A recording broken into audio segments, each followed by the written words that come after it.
രാജ്യത്തെ മൊബൈൽ സേവനങ്ങളിൽ വിപ്ലവകരമായ മാറ്റങ്ങളുമായി പുതിയ ടെലികോം നിയമം പ്രാബല്യത്തിൽ. സിം കാർഡുകൾ കൈകാര്യം ചെയ്യുന്നതിലും മൊബൈൽ നമ്പർ പോർട്ട് ചെയ്യുന്നതിലും ഇനി പുതിയ നിബന്ധനകൾ പാലിക്കേണ്ടി വരും. പുതിയ കണക്ഷൻ എടുക്കുമ്പോഴോ ഈ സിമ്മിലേക്ക് മാറുമ്പോഴോ പ്രീപെയ്ഡ് ഉപഭോക്താക്കൾ ഇനി കർശനമായ വെരിഫിക്കേഷൻ നടപടികളിലൂടെ കടന്നുപോകേണ്ടി വരും. രാജ്യത്തെ മൊബൈൽ സേവനങ്ങളിൽ വിപ്ലവകരമായ മാറ്റങ്ങളുമായി പുതിയ ടെലികോം നിയമം കഴിഞ്ഞ ദിവസം മുതൽ തന്നെ പ്രാബല്യത്തിൽ വന്നിട്ടുണ്ട്. സിം കാർഡുകൾ കൈകാര്യം ചെയ്യുന്നതിലും മൊബൈൽ നമ്പർ പോർട്ട് ചെയ്യുന്നതിലും ഇനി പുതിയ നിബന്ധനകൾ പാലിക്കേണ്ടതുണ്ട്. eKYC നടപടികൾ കൂടുതൽ സുരക്ഷിതമാക്കുന്നതാണ് ഇതിലെ പ്രധാന മാറ്റം. പുതിയ കണക്ഷൻ എടുക്കുമ്പോഴോ ഈ സിമ്മിലേക്ക് മാറുമ്പോഴോ പ്രീപെയ്ഡ് ഉപഭോക്താക്കൾ ഇനി കർശനമായ വെരിഫിക്കേഷൻ നടപടികളിലൂടെ കടന്നു പോകേണ്ടി വരും.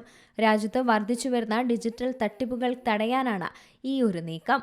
മൊബൈൽ നമ്പർ പോർട്ടബിലിറ്റി അഥവാ MNP, സിം മാറ്റൽ എന്നിവയിലെ സുരക്ഷ ഉറപ്പാക്കാനും ഈ പുതിയ നിയമം ലക്ഷ്യമിടുന്നുണ്ട്. ഫൈബർ അല്ലെങ്കിൽ എയർ ഫൈബർ കണക്ഷനുകൾ നൽകുന്നവർ വീട്ടിലെത്തി നടത്തുന്ന വെരിഫിക്കേഷനിലും ഇനി വിട്ടുവീഴ്ചയുണ്ടാകില്ല. വ്യാജാപേക്ഷകളിലൂടെ ഫോൺ നമ്പറുകൾ തട്ടിയെടുക്കുന്നത് തടയാൻ ഇത് സഹായിക്കും. പുതിയ നിയമങ്ങൾക്കനുസൃതമായി ടെലികോം കമ്പനികൾ തങ്ങളുടെ സിസ്റ്റങ്ങളിൽ മാറ്റം വരുത്തി തുടങ്ങി.